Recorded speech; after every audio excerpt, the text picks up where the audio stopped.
Welcome back, everybody, once again to the channel, Moving Up with the Miclettes. Moving on up.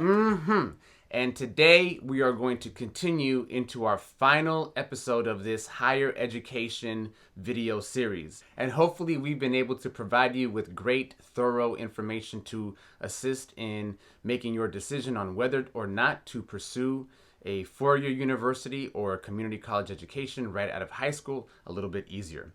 My name is Joseph. And I'm Sherri. And thank you all for being with us again. Please like the video, subscribe to the channel if you're not already, comment, share, give us a thumbs up, and please help support the video, and we would greatly appreciate it. So today we're going to be touching on a little bit what the financial aspects would look like if you were to either choose a community college or a four-year university, whether public or private.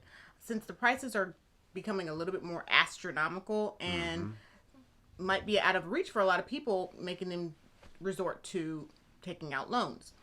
But if you kind of go in with a strategic plan and have already discussed, your financial options with family members, whether they're going to be paying for schooling for you or whether you may have to take out a low interest loan or whatever the case may be, you might be in better shape. So all the information we're providing are based on averages from California, whether that's for a community college or a four-year university. And based on the 2019-2020 academic year, the average tuition and fees for a California public four-year university is about $6,659. And that's for in-state fees. For out-of-state fees, you're looking at about $20,000. Yeah. You said what? Looking at around $20,000 for out-of-state fees. So if you're looking at potentially coming to a California school and you're from, say, the East Coast, those fees are going to be, kind of up there for you. And in regards to private four-year universities, for the academic 2019-2020 year, the tuition and fees for a private four-year are about $28,000. Yikes.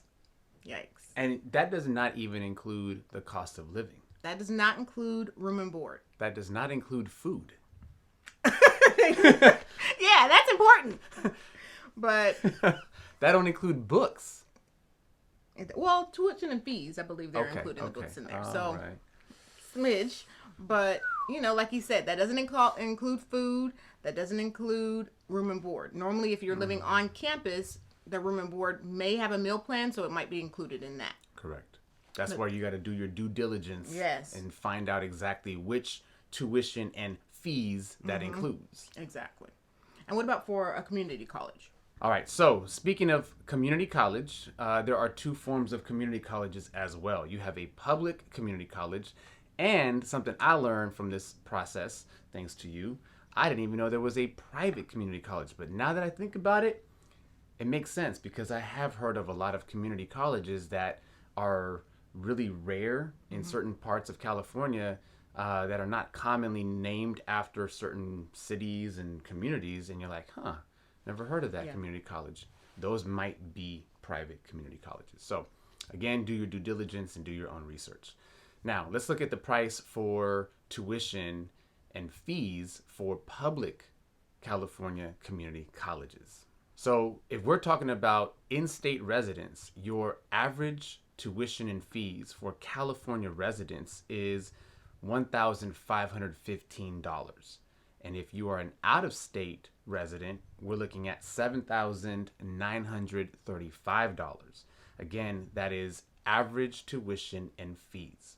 Now, if we're talking about the average tuition and fees for private California community colleges, then we are talking about a price tag of $24,371. Again, that's average, okay? Now, that again goes back to what we've been saying.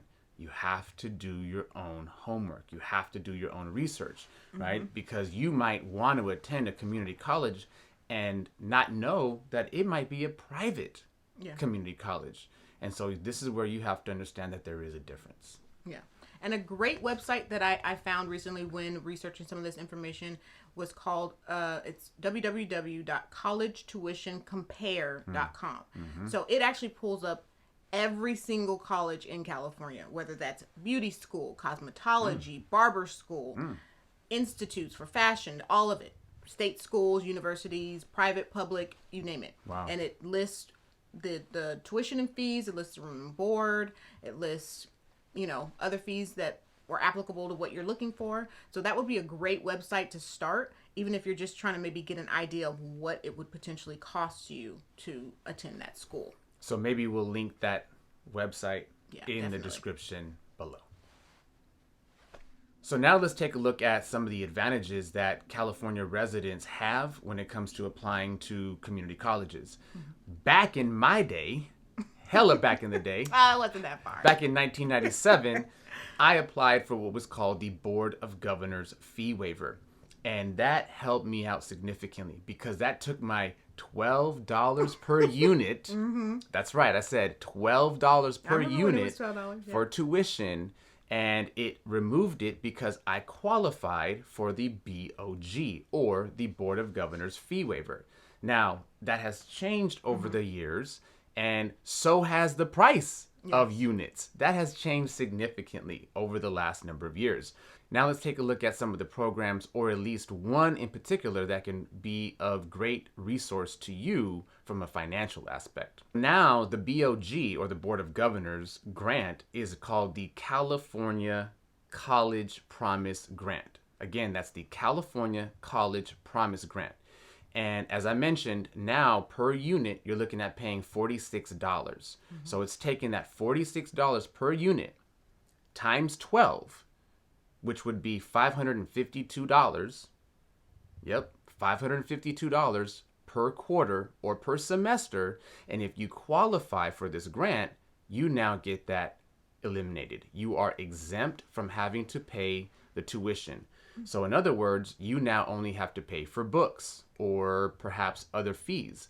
So I highly recommend that you consider using this as a resource to help you pay for school, even at the community college level. And so not only is going to school at the community college level already less expensive than a 4-year university, but once again, you have other financial aid options to even bring that price down even lower. Now, as I mentioned, you do have to qualify for this. So there are qualifications, all right? So you do have eligibility qualifications. Now, something else that's cool about this is that DREAM Act applicants, otherwise known as Dreamers, they also can apply. So they benefit from this fee waiver as well. So once again, this fee waiver can help you significantly per quarter or per semester. So unlike a community college, you ain't get no fees waived at the university level. But there are things like grants, and if you apply and are eligible for FAFSA or financial aid, that's something that you could utilize. But in regards to if you by chance were coming into California or even going out for certain schools, and this is something I actually just learned. Hey, never too old to learn, right? Right. Is there are certain states that have a contract with California or agreements with California to waive the out-of-state fees. If I would have known that, I think I would have left California and went to a different school. Now there are certain states that they have the agreement with, so that's something you will have to look into.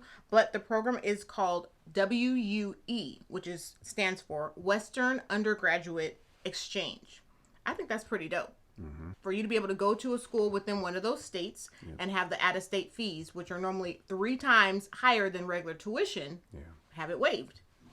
And these are universities in states that are basically the entire western half of the United States. We're talking about how many states? 13? 14? Yeah, 13 or 14. 13 or 14 states? Yeah, that will exempt the out-of-state fees. So including California. Yeah, so that's a big deal. That's definitely something you want to look into, just in case you may not want to go to a school in California, or you may think, I can't afford to go to a school out of California because of out-of-state fees. So maybe take a look and see if the school that you're looking at is on the WUE. So hopefully now, after 3 videos and lots of information that Sherri and myself have been able to provide you, hopefully we've been able to give you enough information so that you and your family can make the best decision for yourself and take the comparisons of attending a community college right out of high school and a 4-year university right out of high school. And again, right, this is a journey that you're going to be taking. and you want to make the best decision for yourself. And we're not saying that to choose either a junior college or four-year university. It's all based on your decision. Hopefully, we've just provided the information to get you started, and you could take it from there. And even myself as an educator, a high school teacher who promotes higher education, I can tell you this, even as a college educated person myself, I recognize that college is not for everybody. And, you know, we want people to be successful, whether that's going to a four-year university, a community college, or straight into the workforce, or any other option that you may feel is best for you in your journey. And so by no stretch of the imagination is Sherri and I trying to push anybody into that direction, like you said. But again, it is something that, you know, we want people to do the best they can for themselves, regardless of what their path may have in front of them. And as long as you discuss that with your family and you have a plan and at least, you know where you want to go in life, that's the starting point. Yeah. So once again, thank you so much for being with us. And we really appreciate you investing your time. Hopefully we were able to give you some very valuable information.